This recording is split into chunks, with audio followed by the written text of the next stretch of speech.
Fantastic. We are back. We are back. Welcome back to the cutting room floor. I'm Dom. I'm Jamie.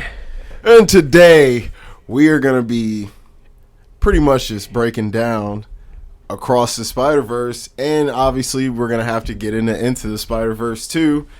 Because, of course, you know, we both saw these films. We were both very excited. We were very upset when it was delayed because we're 4 days apart, our birthdays. Yes. And it was supposed to come out, like, right in between there. So it was going to be a nice little birthday gift for us. And they said, we're not ready for you. So I was very sad. And maybe they weren't ready for us. They weren't ready for us. Yeah. I don't know if I was ready for this, man. Yeah, but really. It was worth the wait, it was definitely worth the wait. As you're going to hear probably in our enthusiasm, we like the film. Okay, we did. We're just gonna say that right now. If you haven't seen the film, don't listen to this. We're gonna spoil it. We're gonna get into it. So if you've seen the film, this is definitely something for you to listen to. You'll enjoy. So how you want to get it into this? How do you want to start it out? Maybe we should set it up with context from Into the Spider-Verse. Yeah, maybe? Go ahead. Jump into that. Okay, so Into the Spider-Verse, for anyone who has been in a coma for the past almost 5 years, came out in December, actually around my daughter's birthday, in December 2018, because we went for her birthday to go see it, and it was... That's a great gift. See, she got that. She got it, and we got screwed over, but she got it. It's all right. She's a good kid, and she'll always have that, which is terrible. Right? Because she can hold it over our heads. I've had some good ones, man. I had The Departed. I had The Social Network. I had a couple good ones. Around my birthday. Joker came out early October. Oh yeah, Joker. I saw that on my birthday weekend as well. The first Venom.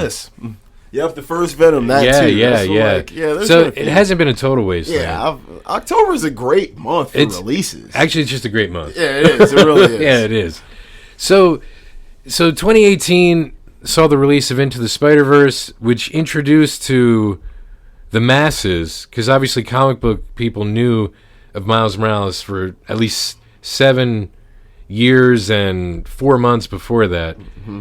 It released to the masses the concept of anyone could be Spider-Man. I think that's the most basic way to say it. Yeah. And that Spider-Man isn't necessarily who's under the mask. It's how they handle the great power and the great responsibility that comes with being Spider-Man. I think you hit that perfectly on the head, because I watched Into the Spider-Verse after I watched Across the Spider-Verse, and Peter Parker says something to Miles, and he's like, Miles starting to tell him, hey, with great power comes, and he's like, don't you dare finish that line. Yeah. And I think you're exactly right. Anyone can be Spider-Man. Yeah. And obviously that's all over the film. But go ahead and go on, my bad. So it's the story of a young, at the time he's in junior high, and he's in a special school, and not like, you know, not like IU-13 special, let's say. But he got picked in a lottery, because they allude to it in the film, but in the comic book version, it actually has him being picked, and his number when he was picked was 42. Mm-hmm. So 42 is actually like a running theme number through the film and the comic that inspired the film and Across the Spider-Verse. So he got picked for this school, and he doesn't like it. So he's kind of fighting against the system in the beginning, a little teen angsty, against his parents wanting him to go, and against him being there because he feels like an outcast, because he's, you know, half black, half Puerto Rican, and, you know, it seems like there's a mix of kids there, but he just feels out of place because he did say the name of his school, but he's in Brooklyn. Mm-hmm. So I can't remember the name of the school. Yeah, Brooklyn Central or something like that. Is where he went before, and he wants to go back, and he's only been there 2 weeks. Mm-hmm. Yeah, he's fresh in there, and you know, when he gets there, he rebels, you know, in pretty much every way he can without stepping over the line too much. You know, yes. like there's a scene where he takes a test and he answers every question wrong on purpose for a 50-50 true or false, which for a guy who's this smart is pretty dumb, because obviously someone would know you would accidentally get some right. Yes, say it was 10 questions, you'll get at least 4 probably if you were just guessing. Yeah. So yeah, clearly he knew the answers and answered them wrong, so they would be like, hey, you don't belong here, go back to your little poor man school. Yeah. So he does all, he comes to class late and, stuff like that. And obviously he's got a good relationship with his parents, but just like with any teenager who's growing up, they always feel like their parents don't understand them and they overbaby them. And his parents, I won't say they're overbearing, but they are very much want to be involved in his life and what's going on. And they want better for him. They do. And they work hard for it. They work hard for it, exactly. Yeah. And just like from where he comes from, of course, any parents like that, like you said, he's black and Hispanic, they're going to want that for their kid if they can provide that. Yes. And his dad is busting his tail doing police work, and, obviously he picks him up. In the first one, he picks him up and he takes him to school, and he has the whole thing screaming, I love you.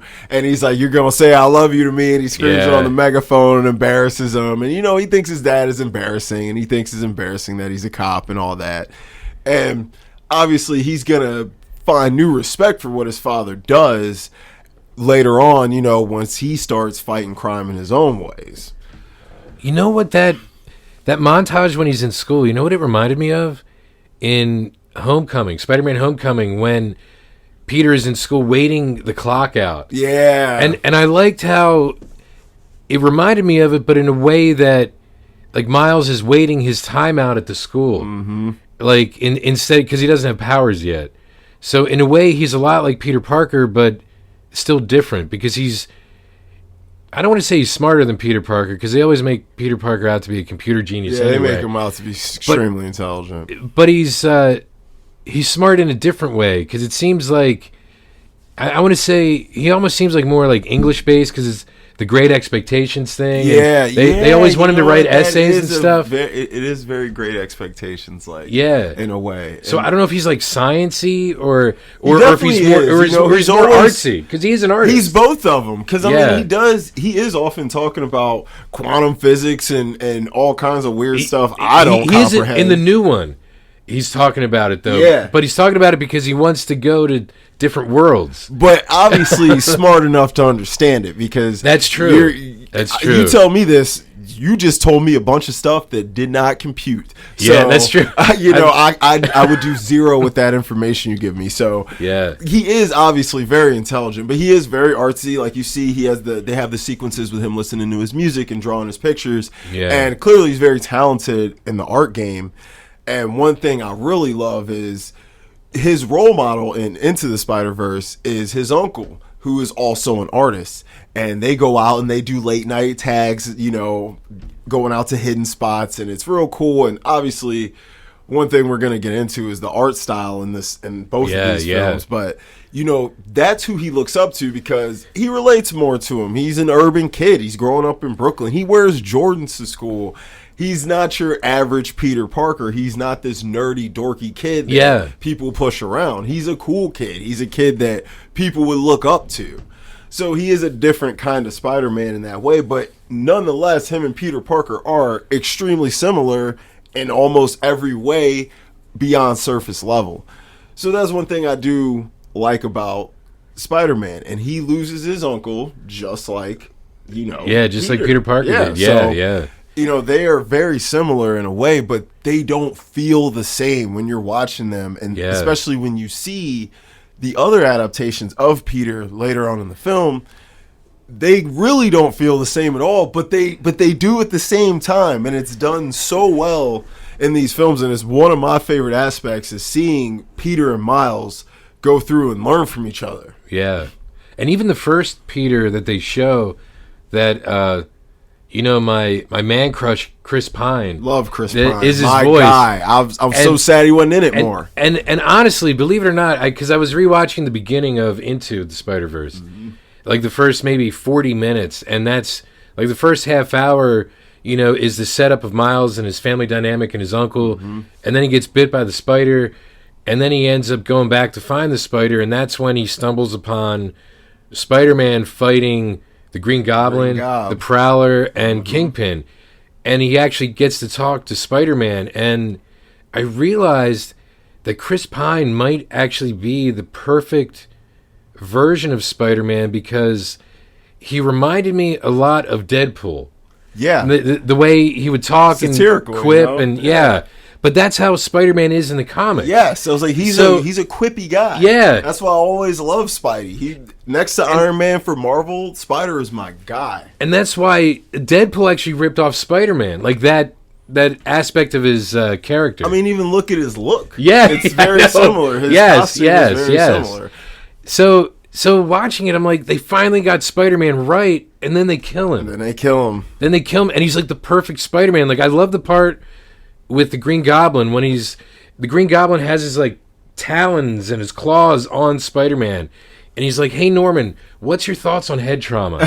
Yeah, and then the piece of the ceiling falls on his head and knocks the Green Goblin out. And he's like, "I tried to warn you, pal." That's very Spider-Man like. Yeah, I love that. But his delivery is just perfect. Dude, Chris Pine. He don't get enough credit for the work he does. No, we talked about him before, but you can't talk about him enough. You can't. He's the man. he is the man. I talked to Cora about that show, and she was like, "Bro, definitely watch it." So I am gonna get on it. Only 6 episodes, I can do it. Yes, that is I Am the Night on Hulu. I'm gonna get on. Yeah. But yeah, he is really a perfect depiction of Peter. He is. And you can see when Miles meets him. He's mesmerized right away. Yeah. And he's like, man, this dude really is that cool. You're right, because he's watching him swing around, because he's like, I just got to go destroy this thing real quick. Be right back, buddy. And he's doing all these crazy gymnastics, circus-like things, and even I was in awe. Yeah, and let's talk about the moves real quick, because one thing... I just want to pivot a second. We'll get back into the story, because that's a good little splitting point. This is an animated film, and... when I did my review, one thing I was all about was the animation and how it can break rules. Yeah. So much cool stuff can happen in an animated movie because it doesn't need to make sense. If a dude's flying, swinging fast, spinning around, it's just all cool. Yeah. Because it's not like, oh man, in live action, everything needs to look and feel real, especially when you're using CGI. So, yeah. And I think we're all spoiled to the point where we do criticize stuff in live action, even though we know it's not real. And it couldn't happen at all. It couldn't happen at all. Yeah, but we're still like, this looks so fake. Yeah, and we like we rip on Morbius all the time. We do. It looks horrible, but I don't know if you saw my comment to your video. I didn't see it. What'd you say? Okay, just really a quick aside, because Dom did do a review of Across the Spider-Verse, and he said something interesting. He said that Sony is like setting the standard that Marvel and DC need to follow. Mm-hmm. So my comment was quite simply something to the effect of like, now I'm just waiting for Into the Morbius-verse. Which would be a 20 times better movie. It would be. I mean, if Morbius was animated, that movie would have been... Actually, that would have been amazing. It would have been amazing. It would have been amazing. It would have been, yeah. If Sony would have made Morbius like they made Into the Spider-Verse, Morbius would probably be just as good. But see, just really quick, I'm sorry, but you made me realize one of the points I was thinking of then. All these villains, then there's multiple versions of them. Yeah. So they could theoretically be like into the Goblin verse. Yep. Into the Morbius verse. Whatever verse. Yeah, whatever. Which is crazy. That would be. Oh man, we might have to call up, make some phone calls. Yeah. Man. You could write some of them. You know the source material enough to write some of this stuff. And we could just spitball ideas and come up with stuff. Yeah, bro. Man. I would just throw out some crazy stuff. I'll be more. And it's animation. Anything could happen. Anything could happen. Yeah, the animation in this film, it's like literally stepping into a comic book. It's like nothing I've ever seen for an animated hero film. Like obviously DC has made tons of great animated films. Yes, but the budget it's always, ain't there, and it's always like a specific style. Yes, so they don't vary like this. Yeah, this film, and because you're going to different verses and things like that. You get all these different art styles, but they blended together so nicely. I mean, when you got $90 million to make an animated film, you can make something great. And hey, even Pixar needs to take a look at these films, because guess what? They made these two movies for a combined less than $200 million, and you know they made a combined almost $1 billion.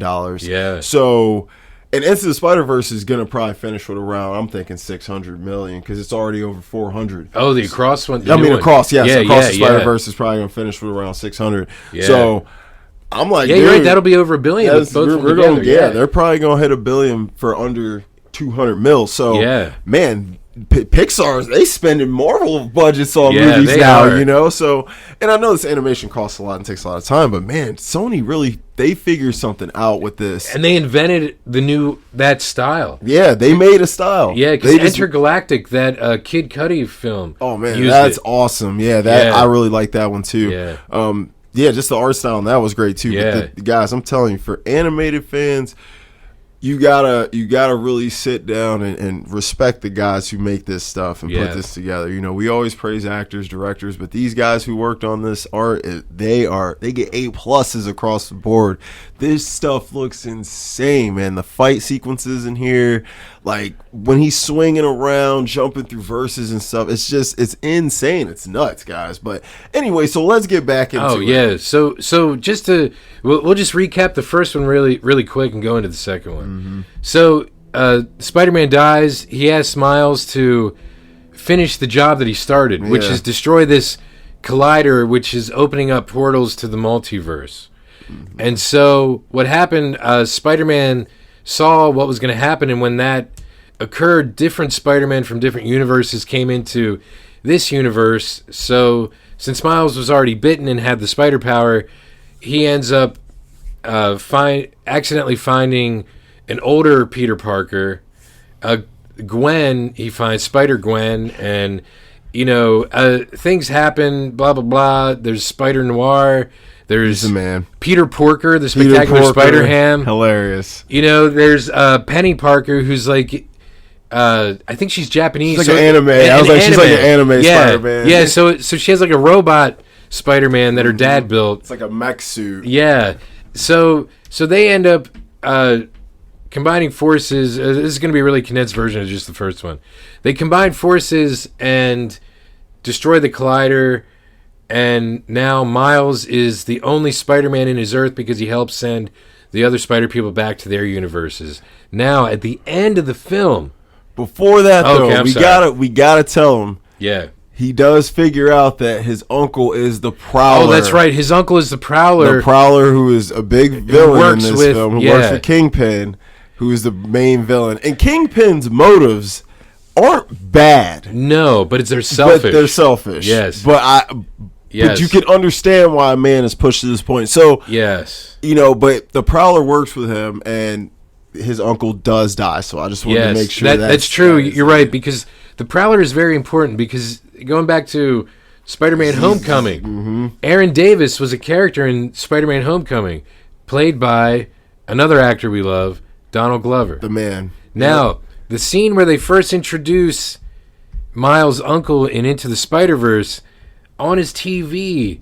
is a scene from Community when they show them waking up and Donald Glover's wearing the Spider-Man costume. Dude, because you know he wanted to play Miles Morales so bad. Yes. They actually have it in the movie on the TV screen in his uncle's apartment. I never noticed that. I'm going to have to... Incredible. The details, man, are amazing. I'm going to watch that later again. You know, I just watched it. So, I can watch it again. At the end of Into the Spider-Verse, there's an end credit scene where we're introduced to Miguel O'Hara, Spider-Man 2099, and he's trying out this bracelet that I guess he just invented, or his like computer AI thing invented, that allows him to travel to different verses, and he travels to, like, I'll say like Spider-Man 67, because that's the old cartoon, and it's that the Spider-Man pointing at himself meme. And it's like Spider-Man 2099 in that style,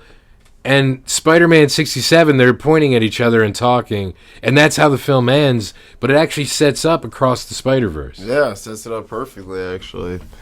And going into Across the Spider-Verse, it jumps right in and you get a little bit of story from your girl Gwen. Gwen, yes, young Gwen. Because Miles and Gwen have an attraction. They do. And they you know, it's almost like they got a little force bonding going on almost. Sort of, yeah. or like Sylvie and Loki and Loki. Yeah. Because they're sort of the same. They're but from pretty much the same. Dimensions, right? As I'm like, their backstories are similar. I'd say Gwen's is a bit darker. It is, yes. Because, you know, like, Miles has his parents. They love him. It's happy at his Miles is an anomaly. Yeah. Well, and so that's why. Yeah, that is true. And look, I have to point this out because Felicia points this out a lot. She doesn't like things that represent families in a bad light. And, like, Into the Spider-Verse, Miles has both his parents. Yep, I know that sounds ridiculous, but think, Peter Parker, his parents are dead. Mm-hmm. So he only had his aunt and uncle. Yep. And like a lot of things you don't normally see, like a healthy functioning family, but Miles actually has that nurturing mother father balance. You know, you're right. And if you think about most heroes outside of maybe Superman, who else really had both their parents? And he didn't even have his real parents. They were his adopted parents. He had two good parental figures. Yeah. But he didn't have his real parents, you know. Bruce Wayne lost his parents very young. Yeah, what does he do on Mother's Day and Father's Day? Cries. That's what he does. He cries, bro. That's what he does, exactly. Yeah. You know, Tony Stark lost his dad. Yeah, you know, and his mom. That's what, like, all these dudes. Even the Flash. The Flash, yeah. So most heroes' stories oftentimes are set up through a tragedy, and a lot of times it's through losing parental figures. Yeah. So you're right. He's well adjusted. He is well adjusted, and maybe that's why he's so relatable, because he actually is like probably the most normal Spider-Man. He is definitely probably the most normal. Has the most normal life. Yeah, and goes through the most common teenage tropes that we go through in life. Yeah, and that's what the second one really focuses on. And that's what I really appreciated about that film. Once you do get into Miles's arc, we could skip over Gwen's arc. Yeah. It's not that I didn't like it. It's good. I just wanted Miles, man. Yeah, I just wanted Miles. I like Miles's arc a lot more. He's just Miles is fun and funny. Gwen's arc was kind of depressing. I was like, man, it shows her motivation, though. It does, yes. It's necessary. Yeah. I'm not saying it's not necessary. It's absolutely necessary for the plot and for what's going on. And it does set up really nicely, especially going into the ending. And when you see her go back and they do jump back into her story a little bit, it does make sense and flows with the film well. I just love Miles and seeing Miles. That's just me as a fanboy. Yeah. You know, not me as a movie critic. What do you think of his suit redesign? Oh, I love it, man. Yeah. I think it looks freaking great. He looks slick, man. Yeah. I love his suit. He has my favorite Spider-Man suit of anyone. I mean, I do love noir Spider-Man because, you know, I'm a black and white kind of guy. Spider-Punk. And Spider-Punk is... you know, we'll get there. When we talk about the characters, we got to talk a little bit more about the start of it, because we'll get there. Because I'll go on and on about the characters. And that's why I just kind of skipped over into, because some of the characters overlap. They do. So it's just to know that, you know, they kind of formed a team, worked together, got to know each other, and then split apart. And it's a year and a half later, or 14 months later, or something like that. It's definitely a little over a year. Yeah. 'Cause Miles grew a lot. Yeah, he got tall. He filled out. You know, he looks definitely starting to get into his man frame. That kid might be like 6'2" or 3". Yeah. When it's all said and done, because he looks pretty tall now, and he's only 15. Yeah. So you enjoyed Jason Schwartzman. Oh, he's the man. Yeah, he plays a villain called the Spot. So do you want to explain, because this happens early on, because when we're introduced to Miles again, his parents are waiting at, is it a guidance counselor? It seems like some kind of like a parent-teacher conference type of thing. Yeah. It seems like they're trying to get his future set up and start thinking about college and stuff like that. Yeah, start planning. It's that kind of school where I guess they do, like, probably later on in his junior and senior year, it seems like he'd be able to take college credits and do stuff over the summer. Yeah, I mean, and he really doesn't understand the opportunities being afforded to him, because this is a school that, like, man, you know how awesome it would have been to go to a school like this that's going to literally set you up to be successful in life. Yeah. If you take this serious and you do have the intelligence and talent, you go to this school and you're probably going to be okay. There's a 90% chance and they're going to make sure you're okay. And they're going to make sure you are. Yeah. Because this is the type of school that they charge money for you to go to. Yes. So if you're paying good money, you're going to need a reason to be paying good money. So, and he doesn't really realize that. So his parents are waiting for him, and they're like, oh, of course he's late. And they're, playing it off, being silly with the counselor.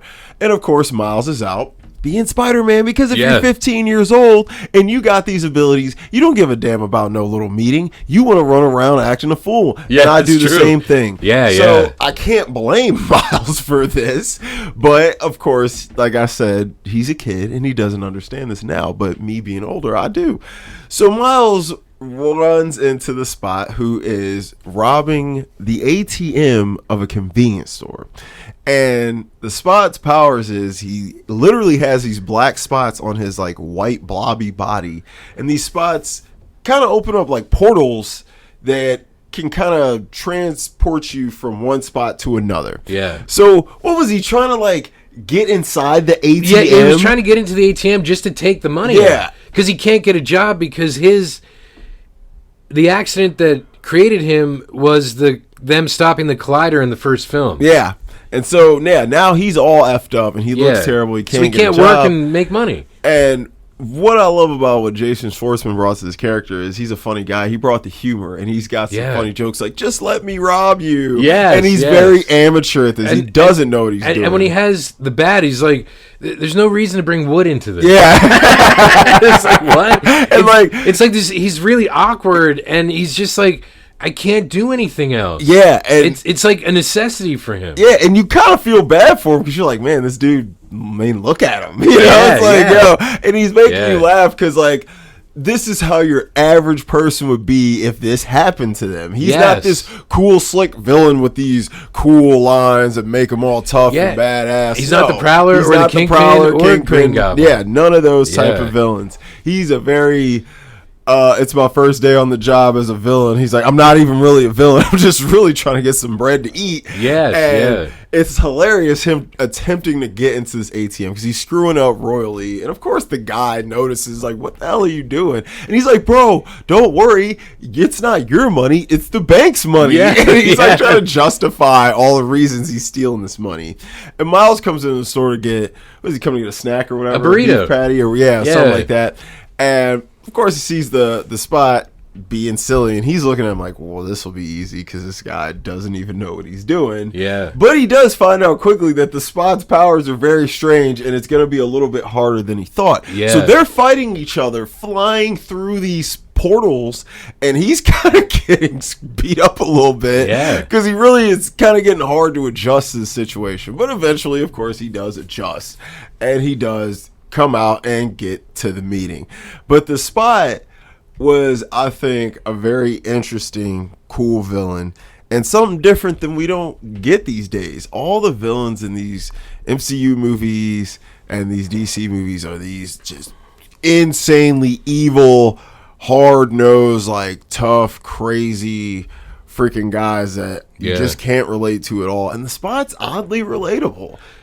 You know who else was? Michael Keaton as the Vulture in Homecoming. I keep going back to Homecoming. Oh, yeah, Michael Keaton. Because he only did what he did because, like, Tony Stark and Damage Control put him and his guys out of work. Yeah. So he had to make money for his family. Yeah. That was his motivation. And it's like, I got to use the abilities I have afforded to me in my situation to do what I got to do. And obviously, all I can do is kind of crimes because who would hire me? Yes, and if you see the movie, when you see the Spot, you'd be like, I probably wouldn't hire this guy. Yeah, not at all. So, I don't know what I'd hire him for. I'd be like, I don't know what I'd use you for, bro. I'm sorry. When Miles meets him, he asks him if he's a cow or a Dalmatian. Yeah, cow or Dalmatian. That's what he says. Because he does, he's literally all white with black spots. He looks like a cow or a Dalmatian. Like, so it is strange. But, so he does get to the meeting, and of course the parents are upset, and they're like, hey, finally you decided to show up. And he's not taking it very serious. And then he leaves again. He has to. Yeah, he does have to. His Spidey sense, they tingle. Yeah. One thing I like about this film is they made it very noticeable with the waves with all the Spider-Mans when their senses tingled. And I like that. You'll see that as much in the first one. And in the first one, when it starts, it's actually like, remember when he's down where he first meets the first Peter, it actually yells at him, "Look out!" and he ducks. Mm-hmm. So it's like almost like the in Man of Steel when young Clark is like getting his powers and everything's so loud and stuff. That's what that kind of reminded me of. Yes. Okay, you're right. That is very comparable to that. But he can control it more now. Mm-hmm. And I think that's why you're right. That's why it's just the waves. Now. You're right. You know, and it just shows Miles' evolution because you see him, when you see him, man, he's going hard. He is. He's a slinger. He can fight, man. He got the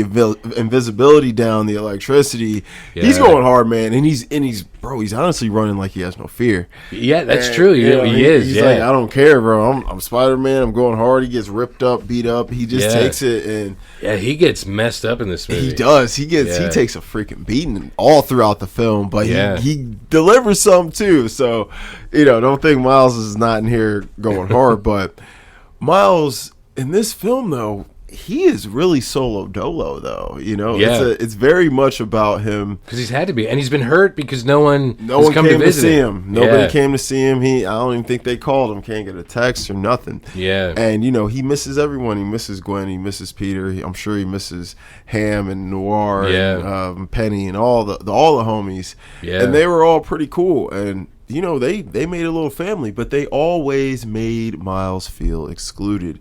Even in the first one, they're like, "You're not ready." Oh yeah, that's right. Yes, that Miles never was included, and so Miles, and with them not reaching out to him, Miles probably just confirmed that his suspicions of, well, I'm the only one. I only got me because nobody really cared about me. They never really cared about me to begin with. They were being nice not to hurt my feelings. Yeah, but so his heart gets broken like 4 or 5 times 6 ways. Yeah, it's crazy. And he's obsessing over Gwen in the worst way. This man drew her all throughout his notebooks.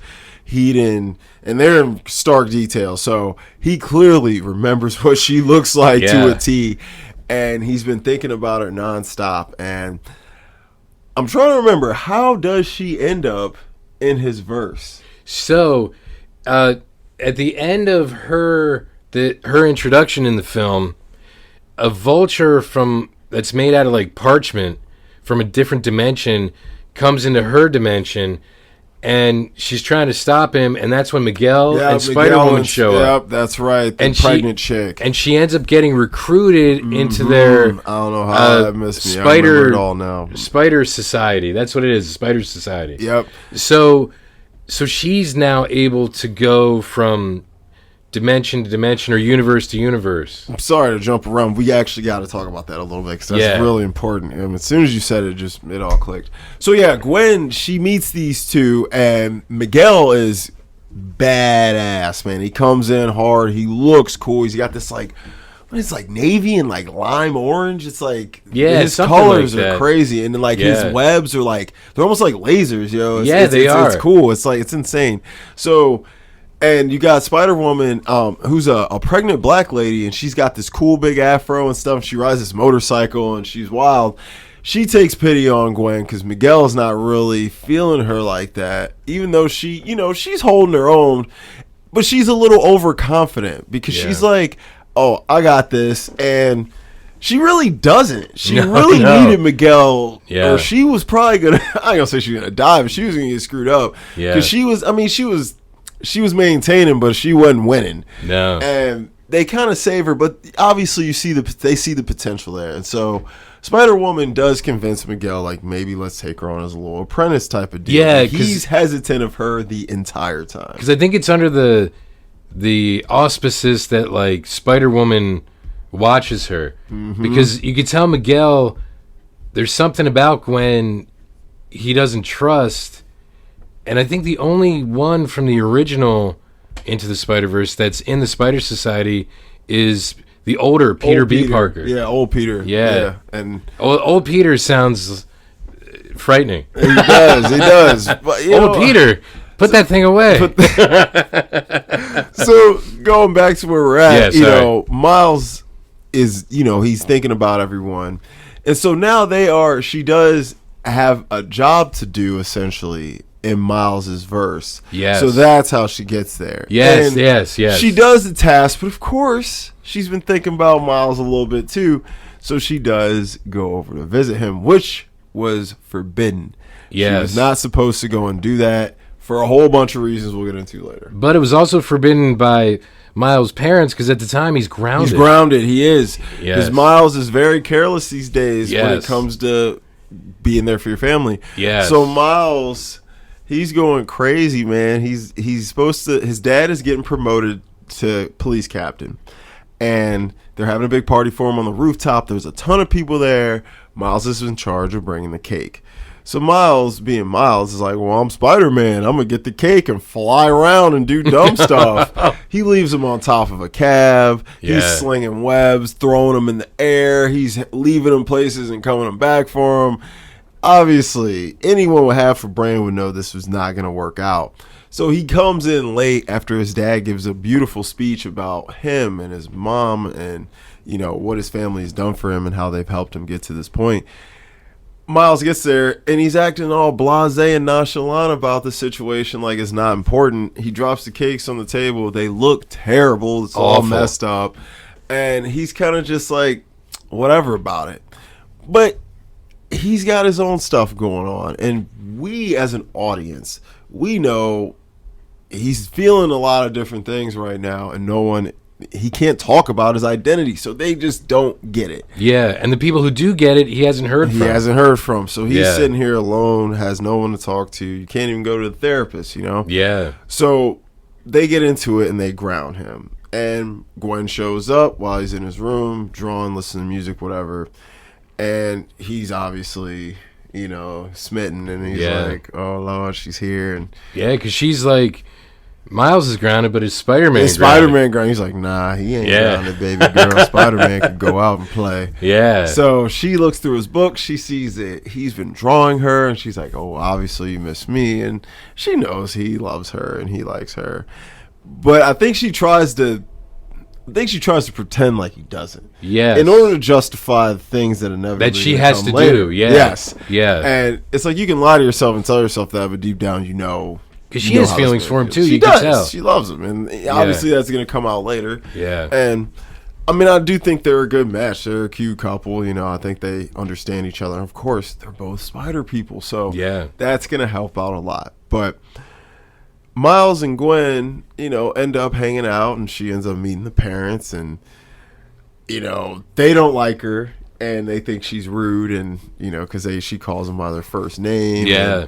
But the mom understands. Yeah, the mom gets it. She's like, you know, that's who he likes, and just like my mom, man. When I was his age, my mom hated every single chick I was into because I was always into weird alternative chicks with, you know, piercings and tattoos and stuff like that. She just didn't understand it, but eventually she knew she never could control who I was gonna be with or what I was gonna do. So she's like, you know, he's gonna be. I'll just accept it and get to know her, and it worked out. And you know what? I think that's the key to being a parent. It's like you have an idea of what you want for your child, and then you realize after a certain point, wait, as long as they're happy, that's what actually matters. Exactly, man. Because you're just gonna ruin your relationship with them if you try and don't forbid them from doing stuff, especially if they are falling in love. and that's what his mom, I think, realized. So she was like, all right, go. Because Gwen left because she got a text, let's say. Like, where are you? Because you're supposed to be monitoring the situation. So she left. And then Miles' mom is like, all right, I understand. You're ungrounded right now, but as soon as you come back, you're grounded again. Yep. So she lets him go and follow Gwen, so he does. Yep. And that's when he finds out that there's more to this thing than even he realized. Oh, and it's a lot more. Like, it gets deep, man. So, he follows Gwen, and he's like, yo, what is she into? Because he realizes that she knows that he's tailing her. And she tries to lose him. And she does temporarily. I mean, he is still Spider-Man. So, of course, he's going to catch back up to you. Yeah. And he sees her, and she's, you know, doing some things. And he's like, yo, hey, I want in. What is going on? And, of course, he does end up meeting Spider-Woman the older one, the pregnant lady. Yeah. And hold on, real quick, is she pregnant the entire time? Isn't she pregnant the whole time? Yeah, she should have gave birth at some point in you this would film, think. right? Yeah. She was like 7-8 months. Yeah. When you meet her, she was ready to Yeah, burst. she was. I was like, what? Yeah.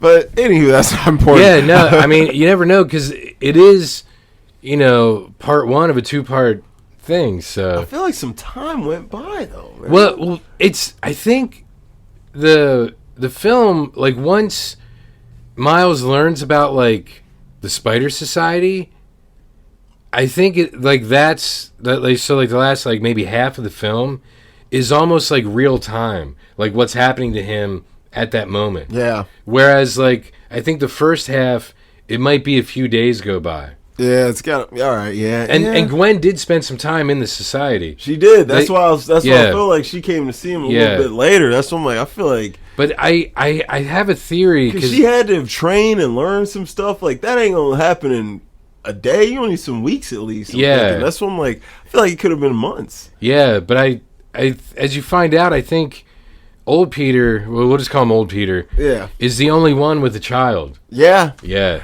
So. Before we get into the Spider Society, should we talk about the characters? Yeah, we probably should. They are about to start as we're going on. They are all about to start pretty much getting introduced. So yeah, I guess we already talked about Gwen, we talked about Spider-Woman, and we talked about Miguel. So I guess we should talk about the next most important character, which would be old Peter. Yeah. And Peter B. Parker, who is a very, very big character in Into the Spider-Verse, who is essentially his mentor. Yeah, he is. And he is hilarious. I love him. It's the dude from Let's Be Cops, right? Yeah. That movie's hilarious. Oh my God! What's that show? New Girl. Yeah, yes. He's funny. He's funny on that show too. Yeah, Jake Johnson. I've seen quite a few episodes of that show. He is funny. I like him a lot, and I love him as Peter B. Parker. He's hilarious, and I think he plays that because he's probably at that age in real life where he is still young enough to be fun and silly, but he is at the age of he probably just now had a kid, or if he is, he's probably thinking about it or whatever. Yeah. So he can play that brotherly and fatherly role at the same time. So he's young enough to still be able to relate to Miles, but old enough to still be a mentoring type of figure. And now he's got a kid of his own, a young daughter, and he's walking around and Peter B is known for not really taking the suit serious. Yeah. Because in the first one, he's hanging out in sweatpants barefoot. Oh yeah, but see, he lost the bottom part of his suit. Yeah, when he was fat too. Oh, he was. Yes, so yes, I feel like he also couldn't fit it. He split up with his wife. He did, and he started eating a lot. He was eating pizza every day. Yeah. And he's like, as I sat in the house doing crunches and push-ups, keeping my body in shape, but he was actually eating and drinking. Yeah, and crying in the shower. Yeah, and gaining weight. But clearly, when you have spider powers, having a few extra pounds isn't going to stop you from being a badass. He still is very, very good at being a Spider-Man. Yeah. And now instead of the sweatpants, he sports a robe, and he's got one of those little he's got the robe on and slippers, and he never has conventional shoes on. He never has he's always wearing his own thing, and I love that about his character. It's just something cool they added. But now he's strapped with his daughter, and his daughter is probably 9-10 months, maybe a year. Yeah, if that. She's because a baby. It's like in the time span that since the first film, not in reality, but in that universe, it's been maybe a year and a half. So he had to meet somebody quick, knock him up quick. Well, it's Mary Jane. Yeah. Oh yeah, it is me. So he got back together with his wife, and then they had a baby almost right away. So she might only be 9 or 10 months. Yeah, she was young, but she's clearly got some of her father's juice in her from his powers because she's very smart. And very alert, and she notices stuff and points stuff out. And has a knit spider cap. Yeah, she does. Yeah, she pulls over her eyes because she just ain't ready yet to be a real spider kid. But is that a genetically passed down trait? I guess it could be because the spider bite would have altered his DNA. I was like, it would be in his DNA. So I'm guessing she might get the spider powers, even if it's not to the effect of her father, just because obviously you're gonna lose some of that DNA. Yeah, it'll be at least half. Yeah, I'm like, you're gonna at least be way cooler than your average kid your age. Yeah, so, that's true. That's true. Yeah, now he's in this, and he's just as funny as ever, but he is also in the society, and he does know what's going on behind the scenes, and everyone's excuse here is, oh, we're trying to protect you, Miles, and we're trying to protect you and protect you. But I don't think they realize they're really hurting him all at the same time. Well, because they're not being honest with why they're protecting him. Yes, it was like, you got to tell him. And I'm like, you're hurting him more and you're making him feel just like you did in the first one, like he doesn't matter and he doesn't belong. You don't care about him enough to be honest with him. Yeah. And so we get one of them. We'll talk about him later. Okay. You get an Indian Spider-Man. I forgot his name. What's it's a take on Peter Parker, but it's like an Indian version of but like the country India. Yeah, but he's like super handsome and slick and smooth. And incredible hair. Yeah. They mention his incredible hair and he talks about it. Yeah. He's very confident and very that's how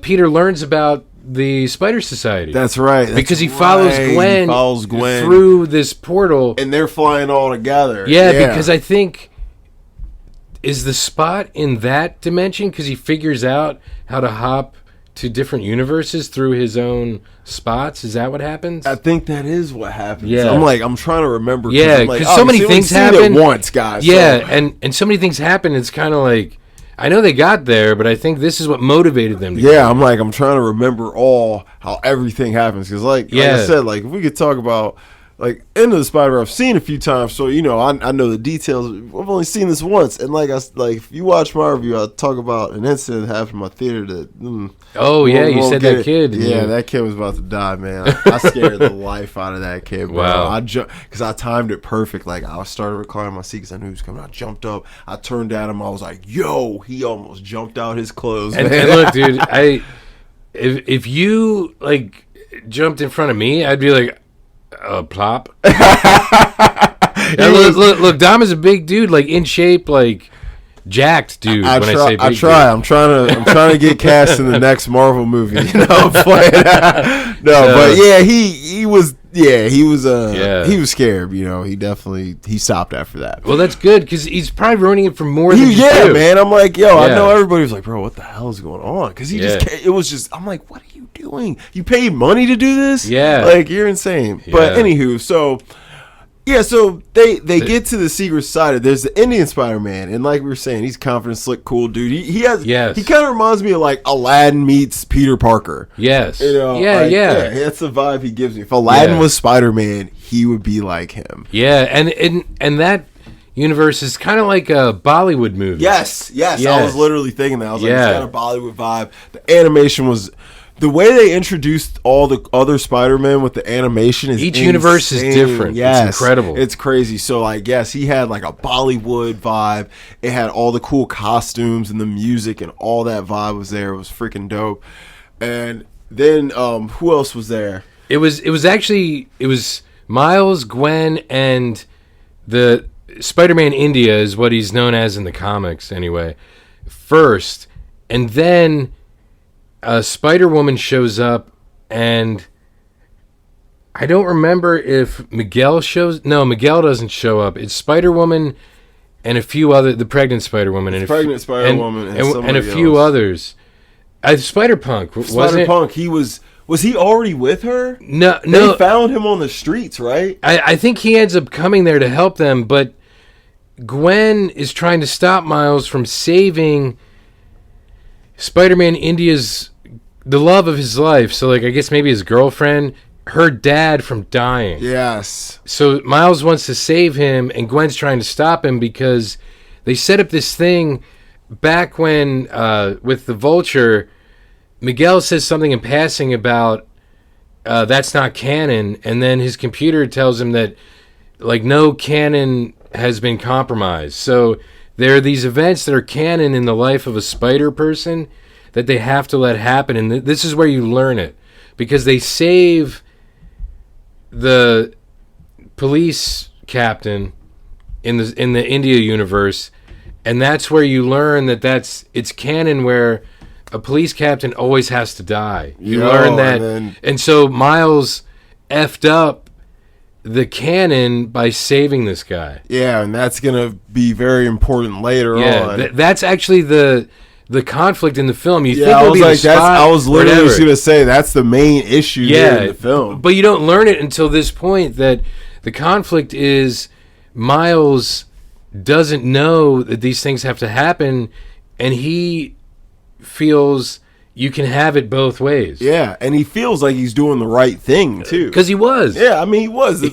We're taught to help and save people, right? Especially, later on. We're not going to get into it now because that's super important. But his motivations later, obviously, anyone is going to want to feel that way. And if you've seen the movie, you probably know what we're talking about. But so we get introduced to.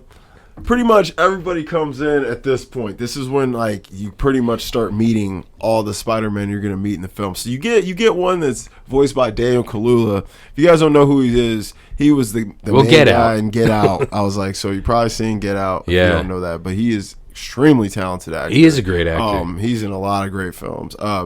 So he voices him, and a lot of people don't know he is British. Yeah, he is, and that is his real voice. So he was this like punk rock, like black 80s dude with this vibe, and I just love this dude. He reminded me a whole lot of myself. I'm a very kind of out there eccentric dude on my own. Like if you met me, you'd be like, this is an interesting character, and I related to him so much, and he does his own thing, goes his own way, feels like an anarchist at heart. Yeah, like a Sex Pistols poster. So, we were talking that's about. Exactly. Yeah. He's got the spiky mohawk, and then he's with the mask on. And then he's got the long dreads when he takes his hair off. Takes his mask off. It's sick. And then he's got like he's got the leather and the vest with the studs and all that. And the piercings, facial piercings. Yeah, he's the man. He's got it all. It's just, I just love his style, my type of dude. And he's freaking dope. He was going hard, man. He plays the guitar and stuff. Like he's with him all the time. Yeah, he's with him all the time, and he goes in. He's funny. Like they ask him to do something, and he's like, "I'm gonna do this, but not because you asked me to." He's just so against authority, He's like anything. And when Peter B. Parker's daughter like poops her diaper, he's like happy about it because she's an anarchist. Yeah, he's like, she's an anarchist. Yeah, it was great. Yeah. He was happy about it. Yeah, like crapping on the system or something. Yeah, that's what. Yeah, he's a very stereotype of like an '80s punk guy, but I love it. And he's funny, and he's pretty cool. Who else? You see some other cool ones that aren't as important. Like the T-Rex Spider-Man.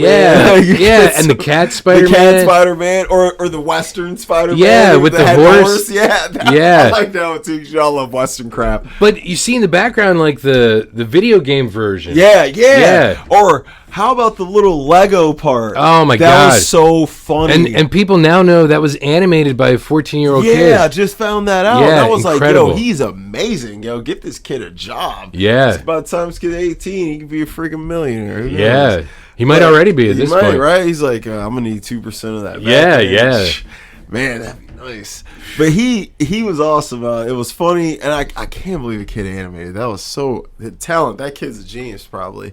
But it was hilarious. I wish they put him in the film more. I wish they had Lego Spider-Man. Yeah, because they even said he's one of the best. Yeah, and I'm really hoping that they bring that kid back and have him do more for part 2. Yeah.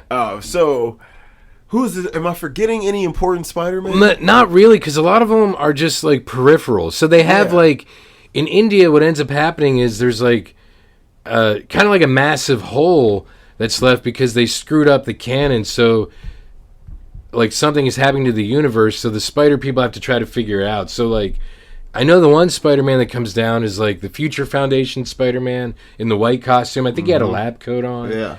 And you have like the Bagman Spider-Man, which is actually one of my favorites from the comics because it was just him with a Fantastic Four uniform, and he had to put a paper bag over his head because they don't wear masks. Yeah. Because it was after they got the Venom costume off of him in the comics. Yeah. And he just had his underwear. It's like, here, have this old costume. I did find that funny. It's funny you brought him up. But in the film, it's a little different because I guess they can't talk about the Fantastic Four because they don't know. But I was hoping because I'm like, that means they exist somewhere, Yeah.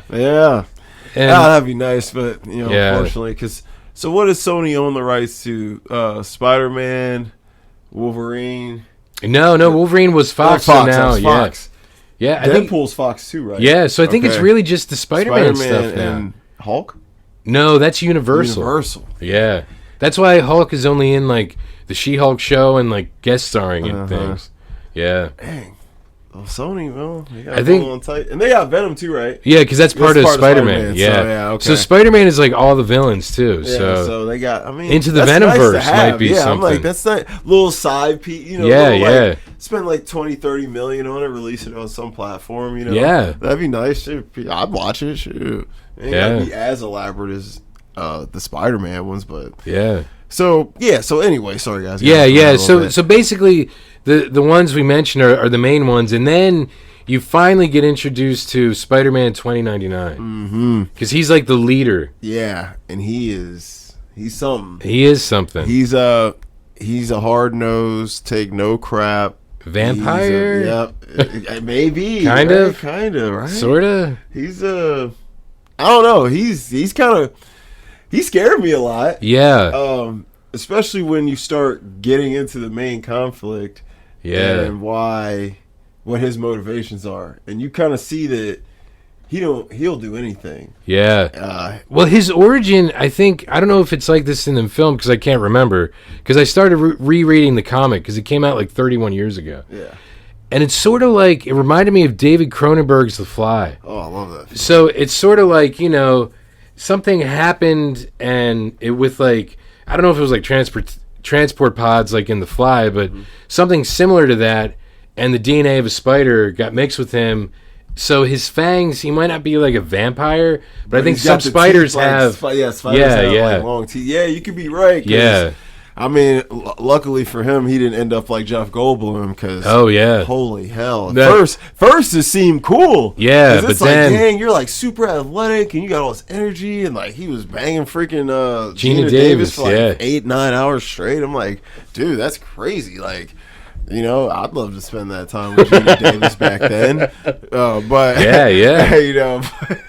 but then it gets really bad for him. But for 99, it seems like it's just making him stronger and stronger. Then, and he does seem like he's the most like ripped beast. He's beastly spider person. Like every other spider person, like the bite just seems to give you the powers. It doesn't seem to and you have like an athlete's body, but not like a bodybuilder's body. Yeah, this dude's built like he takes steroids. Yeah, and he's extraordinarily fast and like real strong, and can like, I don't know, man. He just seems like he's a cut above all the other Spider-Mans, just in natural fighting ability and strength and speed. Yeah, and I mean, I guess we should start getting into the conflict then, huh? Yeah, what his motivations are. Yeah, because that's when they explain about the canon events. Yeah, so you can go ahead and jump into that and give him some comic book textbook.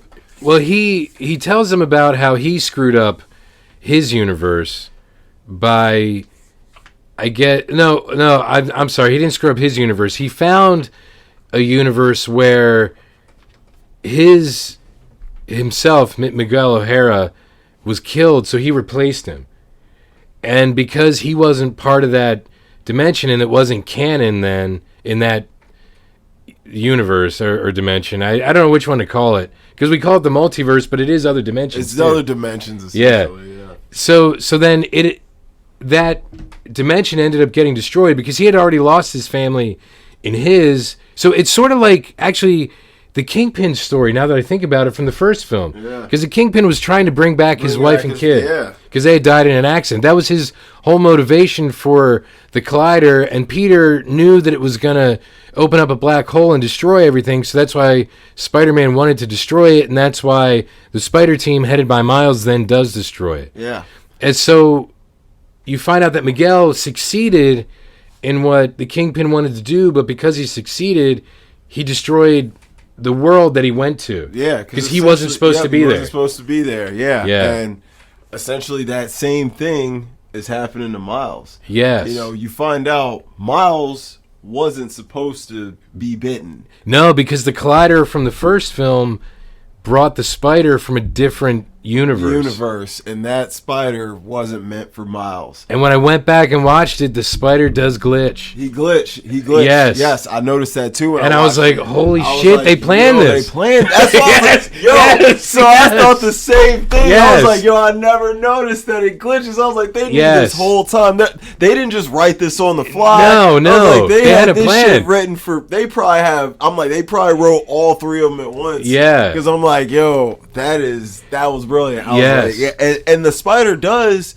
It looks a little bit out of place. It does, and that's very why. Neon looking, and it's got weird colors that really didn't seem to fit the world that it was in. Yeah, so you find out that you find out earlier in the film that the Spot was a scientist working on the collider that brought that spider to their universe. So he essentially created Miles as Spider-Man, and then Miles as Spider-Man created the Spot. Yep, and the Spot feels like he's feeling slighted about it. Yeah, he's like, I'm your arch nemesis. Yeah, and he's like, and I'm gonna beat you. And he does, and the thing I like about the Spot, he realizes he's not a match for Miles, but he does figure out a way to get stronger. Yeah, he becomes a freaking problem later on. He does, man. But like in the middle of this is like now this conflict with Miles wanting to be a part of the Spider Society, so he has people that he can actually relate to and talk to about what he's going through and might understand him. And then you have Miguel, who hates Miles because he points out that he's an anomaly. He's not supposed to exist. Yep. Because I think he tells him then that because Miles got bit by that spider, there's an Earth that doesn't have a Spider-Man to protect it. Yeah, and that's a huge problem actually, and we're gonna get more into that in a minute. But you brought up a good point about Miles wanting to join the society, and I think what makes this film really great is they made it very thematically rich for essentially a kids movie, because this is a film, even though I'm twice Miles' age, I still remember being his age and feeling like how he felt at times. Especially, he is different in a different way, and I was different in a different way than a lot of people around me. People like me and how I was are far more accepted now than when I was doing and dressing and acting the way I was. I was considered very different for the type of person I was. So I often felt like an outcast. And Miles finding these people that they're just like him. We got the same powers. We can talk and discuss all this crap and what's going on in our lives, and we got the same issues.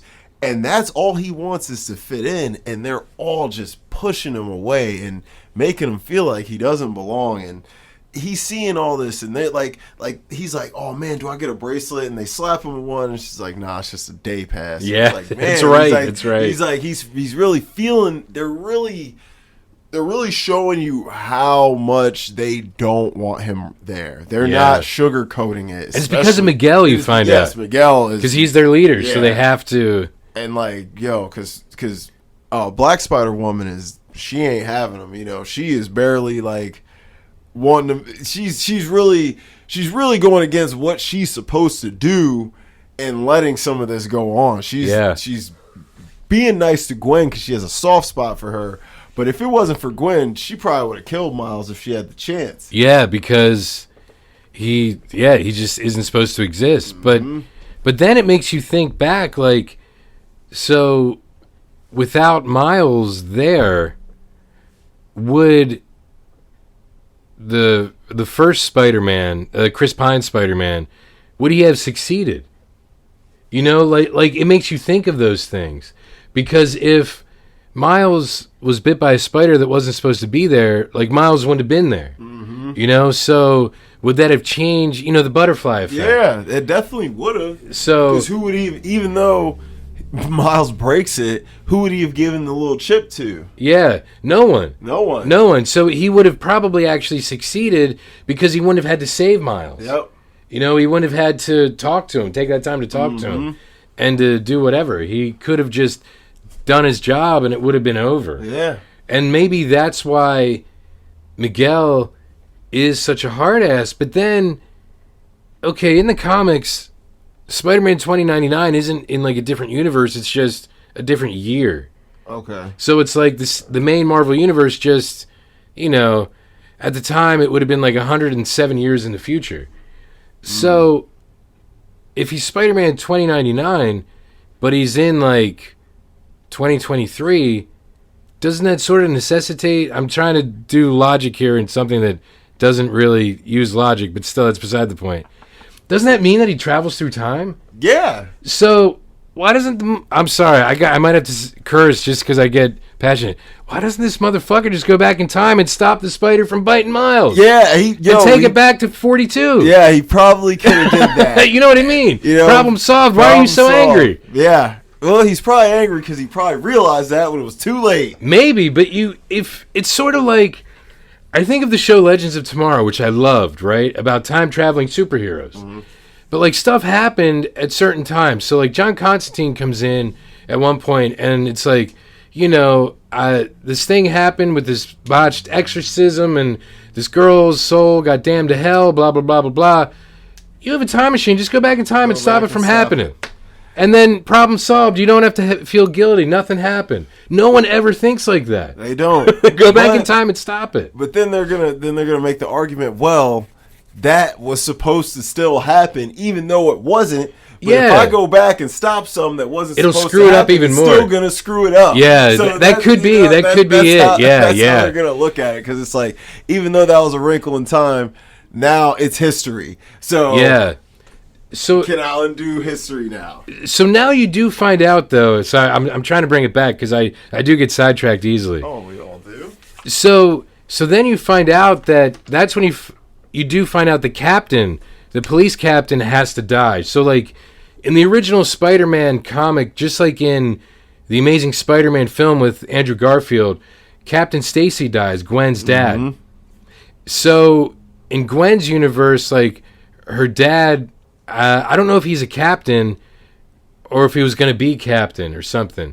I don't think he was. Because she finds out he ends up quitting the force, so when she goes back, so she finds out that he's not going to die. Because that was the thing she realized, like, if her dad is captain, he's going to die. Yeah. And Miles' dad is getting promoted to captain, as Dom said. Mm-hmm. You find out. So then suddenly Miles realizes that his dad's life is in jeopardy because of this canon that every spider person has to go through, kind of like the Uncle Ben. Yep. So, like, obviously Miles, it was his Uncle Aaron, but it's still the same. And in No Way Home, it was Aunt May instead of Uncle Ben, but still, it's the same type of thing, even though that Peter already had Tony Stark die. Yeah, Stark, yeah. So I thought that was his Uncle Ben moment, but it ends up being Aunt May. Yep. But still, that like, Peter went through a lot. He did go through a lot. Yeah. So poor Tom Holland. So it's like that's when Miles ends up fighting against the Spider Society, because then they want to stop him because he is an anomaly and he believes he can save his dad instead of sticking to the canon, and everything should be okay. He's idealistic and optimistic. Yes, he is. So he's still immature. Yeah, I was gonna say because he's young. Yeah, well, he's I'm invincible. Come on, come on, Spider-Man. I can do this. We can do this. Help me. No, we're gonna hurt you. Yeah. So everybody, every Spider person, and there's hundreds, if not thousands. There's probably thousands. Like they essentially put a hit on him. Yeah, basically. They call it out like, everybody get this Spider-Man, and then you get the great funny meme moment where every Spider-Man inside the building is pointing at each other because they say like, Spider-Man, Spider-Man, and they're all like, what? And then of course it gets funny. They realize it's Miles, and every Spider-Man pretty much in the society is on this man's head. Yeah, and they're going after him, and of course, the core friends, the Peter B, Gwen, and they're like. They feel bad, but they're the only two there at that point. Yeah, they are. Like they feel bad, but at the same time, they're like, "Is this is the way almost?" Yeah, this is what we have to do because we made like I don't know if they do an oath or a promise to Miguel to join the society. It's gotta be. Yeah, so they have to follow because he's. This is like a Kingsman, John Wick society type of deal. This ain't no country club. You can walk in and out of here. Yeah. So So they're all going after Miles, and he's on the run in, like, I guess it's Spider-Man 2099's universe. Because everything looks futuristic, and crazy. And cool. So I think Peter B. Parker catches up to him, his old mentor. Yeah. And they have, I think, some good moments where Peter opens up about how he made him feel by not contacting him and stuff. He's like... And you get more insight into Peter's pain. Yes. I'm sorry, Miles' pain. Miles' yeah, because of Peter. Yeah, and Peter pretty much tells Miles, like, bro, I look up to you even though I mentored you. Like, I realized you were a really great person. You made me want to be a better person. You're the reason I have my daughter. Yeah. And, you know, they have that moment, and he's like, bro... You ain't hit me up, dog. Like, shoot. Yeah. You're like the dad who said he's going to get cigarettes and never came home. Yeah. You know, so. And then everybody shows up because they were tracking Peter B. Parker. Yeah. And so Miles knows that he can't trust him. Mm-hmm. And then it's this huge chase on, like, this crazy rocket train. Yo, it was wild. And Miguel is beating the living snot out of freaking Miles, bro. He was like, and don't get me wrong, Miles was going hard. Like he was tearing some of them Spider-Mans up, bro. Yeah. But man, when Miguel gets his hands on them, they go through a few different like animation styles throughout the fight, like, and it's sick. Like the way this was animated, and like I don't even know how, I can't even begin to imagine how they do this stuff, but I just had to appreciate like what I was seeing as far as the art, the way they choreographed the fight scenes, like, and it worked so well because it was animated, and they kept you on your toes because they kept switching the styles up on you. Nothing looked the same throughout the film at all, so it kept you guessing and kept you wondering like, what's this gonna be like next? And it was just really cool how they matched the vibe of like what you would think would be for each character and their universe and dimensions, and it works so well. But Miles is getting destroyed, man. He's getting, like, there's a part where Miguel literally got this man's hand around his throat. He's like crushed into the ground, and I'm like, bro, Miles about to die. I'm like, like, and this guy doesn't care, and he don't care, and I'm like, dang, ain't nobody gonna help my man's. You know? I'm like, jeez. I'm like, they just gonna let him get screwed like that. But I'm trying to remember, how did he break out from Miguel? I'm trying to remember that. He tricked him, right? He did something. Oh, he electrocutes him. That's right. I was like, he tricks him or something. Yeah, he uses his Venom Strike. That's what that's called. All right, yeah, guys. So he uses his Venom Strike, and then he just like nosedives off the train platform, and it's incredible. Yeah, because like I said, he's really in tune with his powers now. He knows how to use them. Oh yeah, because he has that new trick with his Venom Strike. Yeah, he's sick now. Man. Oh, that's right, because he can. Because Spider-Punk tells him to use his palm instead of his fingertips. Yeah, see? Yeah, so it's Spider-Punk who actually ends up, in effect, saving him. Yep, he does. That's why he was the man. Yeah. So he does break out, and, now obviously he's going to go and try and, save his dad. Yeah. And so he ends up back in what he thinks is his versus his dimension, and he goes in his room, and he's ready to tell his mom that he's Spider-Man, and he's like, I'm Spider-Man. So how does he get to that dimension? We forgot to mention during his tour of the Spider Society, they have a machine that sends the different villains back to their original dimension by analyzing their DNA. Mm-hmm. So because Miles finds this machine and he wants to get sent back to his own dimension, but his DNA was altered by the spider from the different dimension. So it puts him back in the wrong dimension. And that was very important. Oh my God. Guys. No, I just realized that too. Like, because obviously, if you haven't seen it, you shouldn't be listening to this anyway. Yeah, you really shouldn't. But when you see it and you realize it, like I realized it as soon as the machine said Earth 42 or whatever it was. Mm-hmm. Actually, that's a DC thing. So whatever, 42, my heart sank because I'm like, that's not it. Because they said earlier it was like 16:10. Yeah, and I was like, no. He was, so yeah. He gets back and it ain't great. So he sees his mom, and his mom is like, "Hey, what's up with your hair?" And he's like, "Oh, you cut your hair." He's like, "We're having your braids," and then he's like, "I don't know what you're talking about." My mom, I'm Spider-Man. She's like, "What the hell are you talking about? You're being dumb," and she doesn't believe him. And so his uncle comes over. And he's his uncle's alive. You're alive. And he runs up and he hugs me. He's like, "Dang, you really miss me, kid." And his uncle's looking at him all weird, like, "Look, you acting all different." And he's asking about his hair and stuff, too. And so Miles, he's like, "Come on, man, let's go." And essentially, they get back to his uncle's place. And this is when Miles realizes he is not in the right place. And because he... In Miles' universe, he tagged the side of a building in memory of his uncle who died. And he looks up on the roof of the building and he sees it's in memory of his dad. Yep. Yeah. And he's like, what? And then he gets knocked the F out. And he wakes up chained to a boxing... it was a speed bag. Speed bag. Heavy bag. Yeah, heavy bag. Heavy man.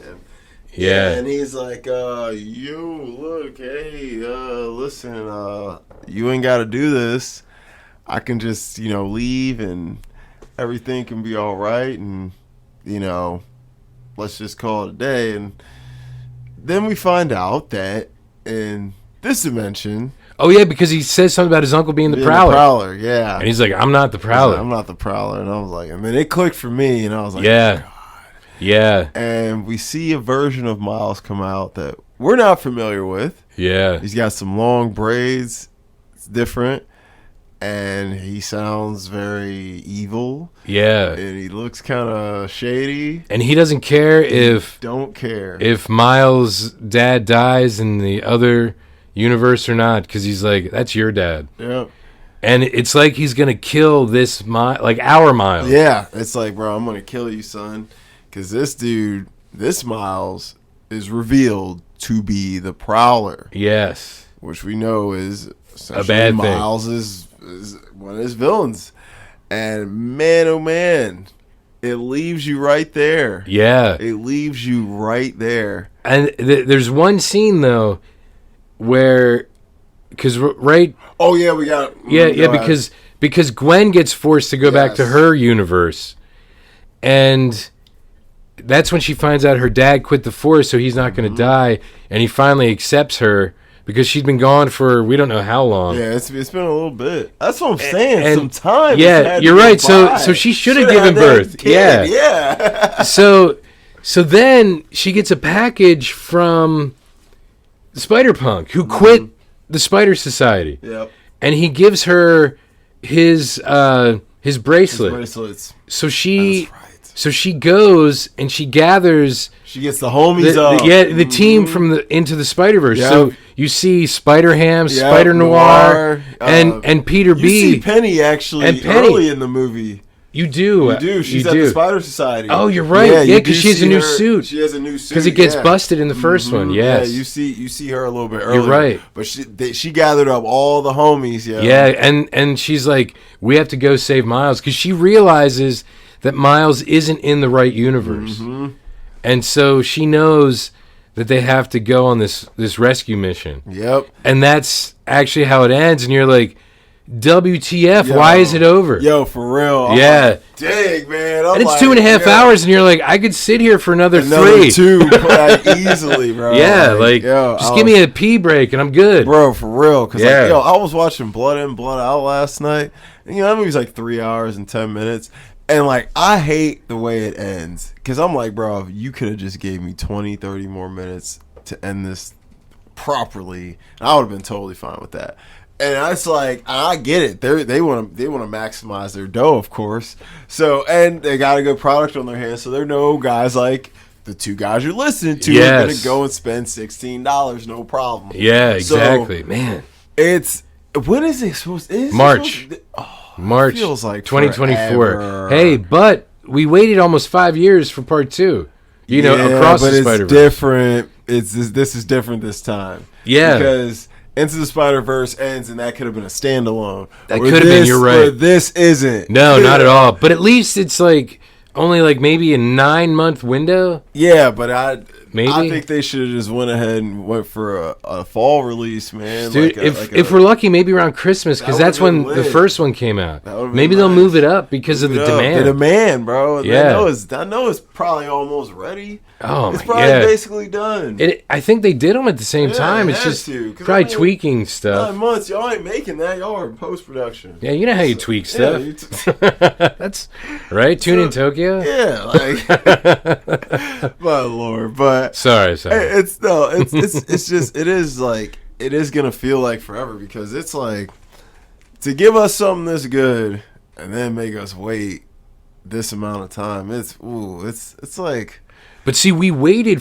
We knew it was supposed to be out in October. Mm-hmm. Same November, December, January, February, March, April, May. That was 7 months we had to wait. Oh, June. That's 8. And this is just one more month. But it's different when you see it. But see, we know what we're getting into now. But in the interim time, it'll be out. We could buy it. That is watch true. both Watch of them. it a couple times. Yeah, and get to know it a little better. So then, like next year in March, we'll be able to like have the trilogy discussion. Yeah, and how it compares to the great trilogies. Because I'm gonna get that on 4K Steelbook if I can. You know, they need to make like a super edition for that physical release so I can get that. Yeah, because I'm a collector. But yeah, it's guys. The way it ends, it's like it ends great. It's a great ending. It is, especially for a part 1. It's your Empire Strikes Back. Like, that's what it is. It's like oh snap. The baddies might have this one. Yeah. What's going to happen? It's the Infinity War, too.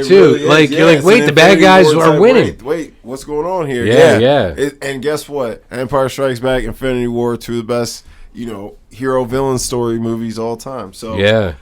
It is, I mean, and I don't want to, I hate saying stuff like this about, like, movies that just came out and that haven't even had any time to simmer, and like people haven't had time to like really go through and break down and analyze them even further, especially a movie that like a hero film, but this just isn't your average hero film, man. No. It's got a different feel and vibe to it. You really give a damn about what's happening. You get invested. You're right. You really do. I'm like, I really care what's gonna happen to Miles. You want him to save his dad, too. I'm like, bro, please. Yeah. Because you love his dad. 'Cause he's a good dad. And you're like, this dude, even though he's a cop, and I know a lot of people feel certain types of ways about cops, he's actually a good cop who wants to do the right thing. And that's a lot of times can be rare to find, especially in New York City. And dude, I just realized one of the cameos. Because they do...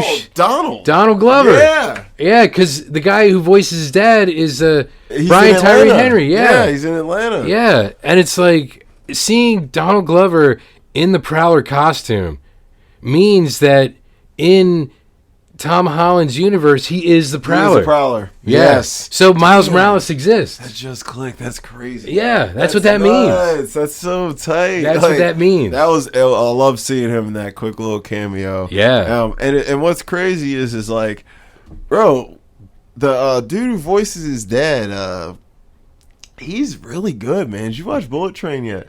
I have not. Bro, you gotta watch Bullet Train. He's in that. He was a real good role. He was in the Eternals. Yeah, which I didn't see. I watched half of it, and I admit the only reason I watched half is it reminded me too much of Zack Snyder's Justice League. Like the cinematography and the sweeping grandeur of it. So it's actually shot really well. And the acting was good. I'm like, I already saw Justice League. Yeah, and you're like, I'm sure that's better. Yeah, but, unfortunately. Yeah, I'm like, but great cast though. That's I was like, I like the casting. I was like, go ahead. But yeah, getting back into this, like, that's one thing. Like, we could talk about what we liked and what we didn't like about the film. We could talk about the cast. First of all, the casting for this one is just as good as the first one. Shameik Moore, who voices Miles, my God. love him. He embodies him in really a way that does. Like, I couldn't picture somebody else now voicing him. Not even like a Glover. He's got it. And he did his voice, I think, in the Ultimate Spider-Man cartoon. He was Miles. Did he? I didn't know that. They had like a Spider-Verse crossover for a few episodes, And Miles was in it. I think Donald Glover did do his voice. Nice. So he did play him at one point. Yeah, see, he really was. Yeah, I mean, in the worst way. Yeah, and he would have been perfect. He would still be perfect if he's older. Yeah, I'm like, now I'm like, he's aging so slowly, man. I'm like, yeah, he could still probably just shave him up a little bit. You know? And look, they have de-aging technology. They do, right? And it's like, how much do you need to de-age a 37-year-old? Yeah, just get some like Troy Barnes footage from early Community. Yeah, he's super young looking in that. Or even he guest starred in a couple episodes because he was a writer on 30 Rock. Yeah. So he was even younger. You know, just get some of that stuff. That's crazy. Yeah, he's super talented. Dude. Yeah. But yeah, Shameik Moore is great. He's great in Wu-Tang Show. I loved him in Dope. You know, I loved him. He was dope and dope. He was dope and dope. He was good in the Get Down. Everything I've seen this kid in, I've just loved him in. I think he's actually a really good actor and a good voice actor. And then, of course, you know, you got my man's from, I don't remember his freaking name, from Let's Be Cops playing Peter B. Oh, Jake Johnson. Yes, he's great. He's great as Peter B. And Haley Steinfeld brings something to Gwen. She brings a nice little edge to Gwen. I think works well. I think she's good too. Oscar I, obviously. Oh yeah, he's the man. Obviously, he's great as Miguel. You know who they were missing? Who should have been in this film? And as anyone, Pedro Pascal. Yo, why did I think that? Why did I think? Because Oscar Isaac can hear like besties. Yes, that's what I was like. Why did I feel like Pedro Pascal should have a voice in this movie? He should have. I literally thought that. It's so funny you said that. He should have, because he's great in everything he does. And he's a terrific voice guy. Yeah. Like, the way he sounds in The Last of Us, I'm like, he sounds just like freaking Joel. And then his voice in Mando, he sounds almost robotic. So it's like, I'm like, dude. And then if you like watch his other stuff, like if you watch An Unbearable Weight of Massive Talent, that he sounds like a high school senior or something. I'm like, dude, really? Have you seen that? Not yet. Oh my god. Because I'm not much of a Nick Cage fan. Okay, if Tim Burton would have made his Superman movie 25 years ago, I might have been. Play that. I think he could have, because of his passion for Superman.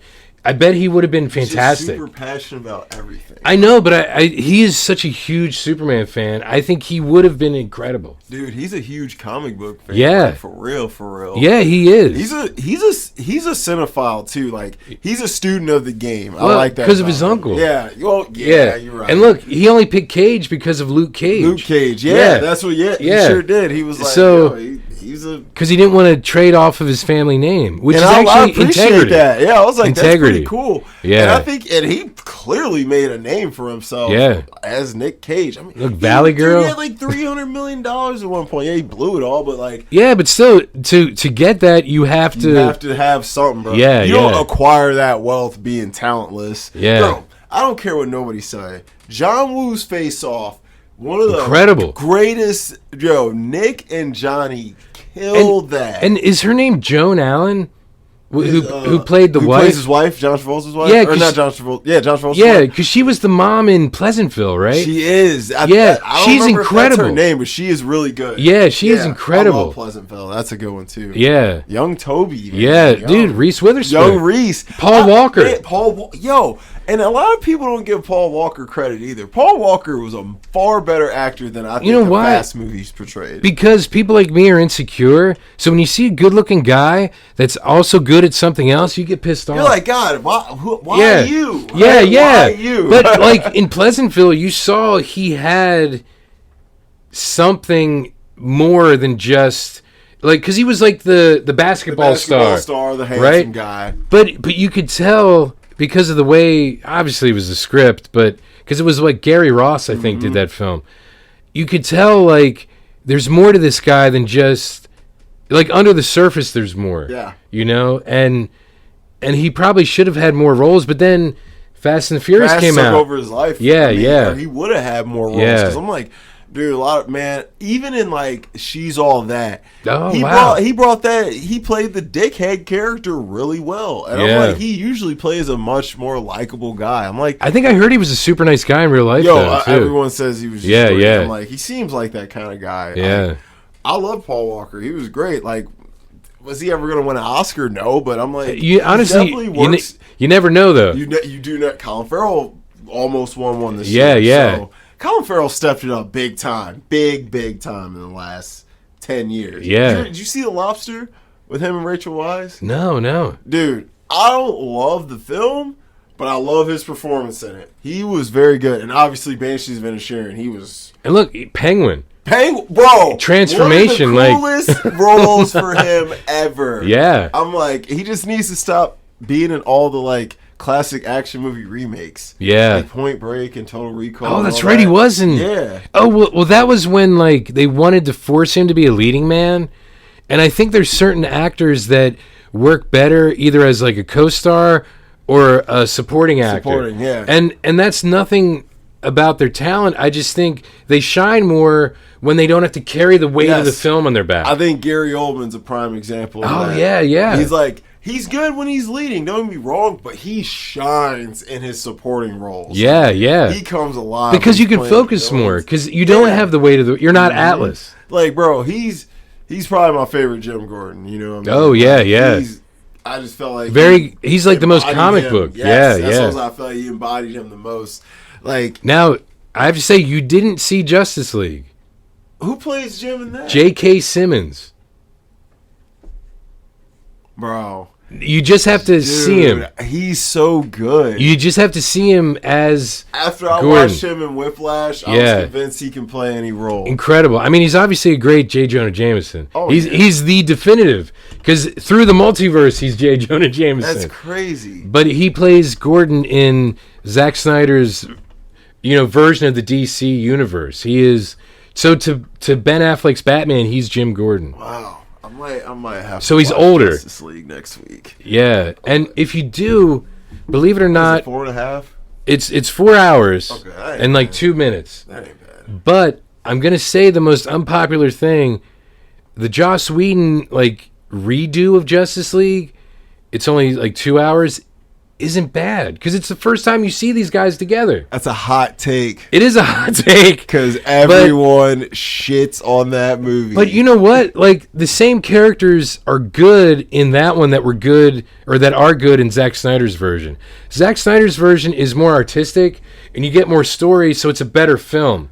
Does it have a Watchmen feel to it? It's PG-13, ain't it? It might be, but it kind of does in a way, because it seems like Zack Snyder was trying to do like the Injustice universe. Yeah. And so it was supposed to be darker. And it was supposed to be like almost more a reflection of our times, if you think about it. I gotta watch it, bro. Yeah. Because I like Snyder a lot, bro. And a lot of great actors, believe it or not. Yeah, bro. And look, my man Jason, Henry, oh yeah, Ben, Ezra, bro. The Gal girl plays Amy Adams. And Gal Gadot or Gadot, however you pronounce it. She's nice too. Yeah, she's actually a great actress. Amy Adams is a great actress. Look, Diane Lane, she's been good forever, huh? Yeah. How old is she now? She's still looking pretty good. Yeah, and she's been acting for like 40 plus years. Yeah, but she was a teenager when she started. Yeah, I'm like, she's been around forever. Yeah, I love Diane Lane. And in Batman vs. Superman, which you have to see first because it leads right into it. I have to watch that first. I guess I'll watch Batman vs. Superman. Jesse Eisenberg is in it. That's right. He's Lex, huh? Yeah. I want to see what he brings to Lex. Yeah, he brings something that people hated, but something I think was needed. And that's all I'm going to say because of our modern times. Yeah. That's really what it is. All right. So, to coin a phrase from Charlie Chaplin. Yeah? Yeah. All right, guys, sorry, we didn't mean to get into DC there. But but a multiverse. comic book multiverse episode. Yeah. So, anyone watching this is probably a fan of the other crap we're talking about, too. So, I'm sure it's not too bad. But I absolutely adored this film, Across the Spider-Verse. Is there a grade higher than A? Right? Can I get S tier? Like a S class, like, you know, like some. Is that like Criterion Collection or something? You know, or it might be. I don't know. Yeah. It's a S tier. We could make that. Just so, like is this better than Into the Spider-Verse? That's what I wanted to ask you, because that's really maybe if we're gonna like wrap it up, that might be a good way to wrap it up. So I can't make that decision till I see it again. Okay. Because to be fair to Across the Spider-Verse, I've seen Into the Spider-Verse more. Yeah. So I know it through and through a lot more. I know all the little details. Like, whereas after I watch Across the Spider-Verse two more times, and I know it, I might be like, this is way better than Into the Spider-Verse. Whereas as it stands right now, I'm going to say I like Into the Spider-Verse more just because I'm more familiar with it, and it's a freaking masterpiece. Into the Spider-Verse is the best animated film to come out in 10 years. Yeah. Until possibly this. This is if this don't win the Oscar for best animated feature, and I know Elemental drops this year, and I'm very excited for that. But I'm telling you, Across the Spider-Verse is probably going to be better than Elemental.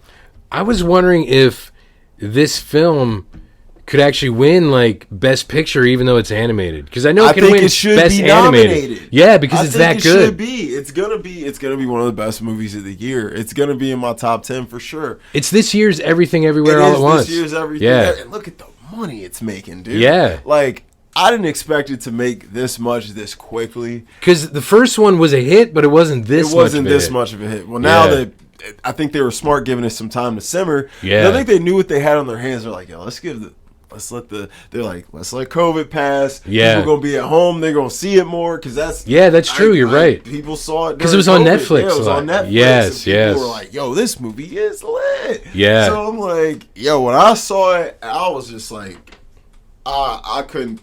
I was so like, I usually always chirp and chat a little bit through films, but I was dead silent watching Into the Spider-Verse for the first time. Yeah. And I was pretty much silent watching Across the Spider-Verse too, just because I was just taking it all in. You get lost in it, man. Yeah. And I just couldn't. It takes your attention 100%, and that's why I wanted to kill that guy, because I'm like, dude, you are really throwing me off from something that is I'm seeing moving art right before my eyes, and you're really trying to throw in your own version of it on me, and I just want to beat you down. Because that kid, I swear, if he would have been of age, I might have swung on him. Because I think he was probably 17, Yeah. But he was tall, man. He was 6'3". Wow. Didn't matter, bro. I've chopped down trees bigger than you. But no, it's this film, trying to describe it is hard. I can tell you what it's about, but trying to describe to you what you're gonna you experience. Yes, I'm trying to describe to you what you're gonna experience. I really can't. It's something you got. It's like a Hodorowski film. I can't tell you how you're gonna feel. You gotta just get in the driver's seat for yourself. Yeah, because the aesthetics, the visceral nature of it. Yes, that's the perfect word for it. I'm the visceral nature is perfect, because it's it's gonna invoke different feelings in every watcher, because it hits on so many relatable themes. Yeah. And the way it's animated, it's going to hit your emotions on certain aspects differently. It's just like with anything. There's films you watch with somebody, they might cry their eyes out, and you may think, I don't even understand why this person is reacting that way. Yeah, but you don't know. Because in this film there's so much changing, but it all flows so well. It sends you on a roller coaster of emotions. One minute you're dying of laughter, and the next minute you're scared. You're feeling your heart's racing, and like I said, watching the last 20, 30 minutes of this movie, bro, I was on the edge. I was just bruh. I was and you're upset when it ends because it doesn't feel like. The runtime doesn't feel like it's that runtime. You really don't. Because everything, like you said, it goes so smoothly and seamlessly through the roller coaster, and you feel like it ends at the top of a hill. It really does. It's crazy. And you're like, what? And that's exactly what it does. It ends right there, and you're just like, bro, come on, let me go down. Send me down. And I gotta say, I haven't been this excited for a sequel in quite some time. I can't wait for the next one. I cannot wait. And I will watch this movie at least 2 or 3 more times, if not more, before the next one comes out. Because I've already seen Into the Spider-Verse quite a few times. I want to watch just talking about it, I want to watch it. It's almost new every time you see it, though. Because you notice stuff you don't notice before. Just like you're telling me about. I'm like, man, I've seen this movie at least 6 times, and I still never noticed that. So I'm now I want to go watch both of them back to back. I can't wait to sit and just go 4 straight plus hours and smack them both back to back. Yeah. And I'm it's going to feel like 1 hour. And this one, references the other one so perfectly. It really does. It's great to see how the callbacks work and that they did plan it out. Yes, that's what I'm like. When I watched Into the Spider-Verse, I'm like, they definitely knew exactly what direction they were going to go in. They were manipulating us the whole time, and I love it. They really were. Yeah. It was like, and I just love the portrayals of the villains. Like, the Green Goblin looks so cool in Into the Spider-Verse. Oh, my God. Doc Ock, like, being that chick. Oh, like, being the female version. That was freaking dope. Like, man... Yeah. Guys, like, obviously, if you made it this far into this, you've seen these, and I hope you have, because if you just watch this and you've never seen it, or if you just had no interest and was like, do I want to?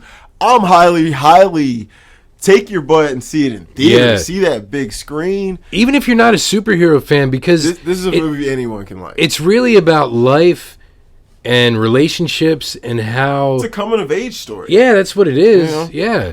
And everyone... comes of age. Yes. So it's so relatable. Spider-Man's a hero pretty much everybody can get down with. You know what I mean? Like, like most, like, I don't know too many people that don't like Spider. Most people are like, yo, yeah, I can get down with Spider-Man. That's why No Way Home made so much money. That's why this is making so much money. It's like Spider-Man has already had a nice built-in fan base. And I'm like, dude, if you can stomach a Spider-Man movie, you will stand up and clap for this, because I'm telling you, this is a film anyone can get down with. You can take your little girls, you can take your little boys, your teenage girls, your teenage boys. You can take your 80-year-old granddad, and he'd probably be like, man, I ain't never seen nothing like that. Yeah. Back in my day, I remember when, he was on reels, like, cigarette burns. Yeah, exactly. Change the reel. They changed the reel. They were like, yo, so he's like, this is some crazy, It's magical in every way, guys. And like, in my review, I gave it a soft 9, but like over time, was that hard? Giving it a soft 9. It was very hard giving it a soft 9. But what do you mean by soft 9? I wanted to ask you that. So what I meant by soft 9 is like, I do think it was great, and I think. Does that give it room to be higher? Yes. Okay. Yes, that's what I'm like. I think right now it's soft, but as I grow with the film, it's probably going to change to a 10. Yeah. Because, like, I would give Into the Spider-Verse a 10. Yeah. But it's only because I've had time to grow with it and really fall in love with it. And it's like, any film you watch that you enjoy more and more each time you watch it is a good film. It's a great film. Because every time I watch Into the Spider-Verse, it's like I've never seen it before at some point. Yeah. So I'm like, yo, you just get so stuck. Especially, like, the part when Peter and Miles go and they're trying to steal the laptop, and he's going. That part sucks me in every time. Like, I've never seen it. And he starts humming that song. Yes, it's so funny. Like, what are you doing? Yeah, and he's in there, and she sees Peter with the sweatpants. She's like, oh, and he's like, hey. She pulls his mask up, and I'm like, it's just so funny, man. But he's like, hey, I didn't see you there, or something. What? He says something crazy like that. Yep. Like so. Trying to be casual. It tries to be. He's trying to be smooth, too. He's like, watch me at work. Watch how I operate. Like, I mean, it was kind of working, but so overall, we do letter grades on the show, so I'm gonna go ahead and give it a solid A. Okay. And it's got room to be an A+, which it probably will be, because the more and more I think about it, the more and more I'm like, God, I can't wait to watch it again. And also, I think once the third one comes out, Beyond the Spider-Verse, we'll be able to see. Be able to contextualize. Yeah. Because once you see how it ends, you'll be able to contextualize how it was set up. Yep. Just like seeing this one, it's like, it makes Into the Spider-Verse better. Yeah. Like, it's crazy. Yeah, so Beyond might make this one even better. Yes, that's what I'm like. And this one's incredible to begin with. It is, like, man. So what's your? Go ahead, give us your thoughts and perspective and your overall. I would say an A or an A+, just because of how it did make the first one better and what it sets up, because there's so many possibilities, and knowing what happened in the original Ultimate Comics, I have some theories that I'm not going to go into just in case I'm right, which would be terrible. We'll talk about that in Into the Spider-Verse 3. Yeah. But like I'm excited because they can literally go anywhere, but now it's going to be like, remember Return of the Jedi, they had to rescue Han. Yes. That's exactly That's what's about to happen. Yeah. Miles. Yeah. So the team is together. They have to do what they can to rescue Miles from this universe that has no Spider-Man. Yep, and it looks dark and grim. So how is it going to change that universe? I think That's the one question I have. Because now one Spider-Man is there, and it's changed slightly, obviously just because he's there. So when 4 or 5 other ones show up, how is it going to change it after that? Be like, we ain't even used to one. Yeah. Because usually each universe is like, well, at least, we got one of these weirdos. Yeah, yeah. You know what I mean? So I think that's what I'm interested in, like, because the villains are there. Yeah.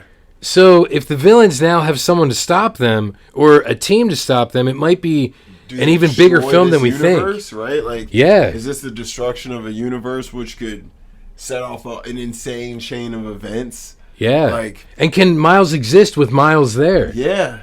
Does he have to kill himself to save himself? Yeah, because even though it's the DNA of the spider, like, he isn't supposed to be there. Yeah. That spider was, but not him, because he's already there. So he's got to kill himself to save himself. Yeah, it's almost like Luke had to kill Vader a little bit. And maybe the Prowler version of Miles knows that. Yeah. In a way. And that's why he's got him chained to a damn speed bag. Yeah. Instead of treating him like, hey, twin. But now, remember, in Into the Spider-Verse, what did Peter B. Parker tell him when he had him chained to the speed bag? It's for your own good? No, because remember, Miles chained Peter to the speed bag, and he's like, always watch the hands. Always watch the hands. Yeah, so that might be how Peter gets out of it. Yeah. I mean, Miles, I'm sorry. Peter did get out of it that way, the other Peter. No, man. But Miles is scared as hell right now. Oh, he is, because he's looking at himself. Super confused, and he's just like, bro, my uncle's here, I'm here, I don't know. Because he might not have put it together about the spider yet. He couldn't have. Yeah. It's the Fly situation. This is, Yeah. You know what? Yeah. We're going to wrap this up. Yeah, here. sorry. We could talk for a while. This for another 2 hours, guys. But, yeah. If you're watching this, I'm sure you're into this stuff too. So, guys, we hope you enjoyed. I'm Dom. I'm Jamie. And we'll be back.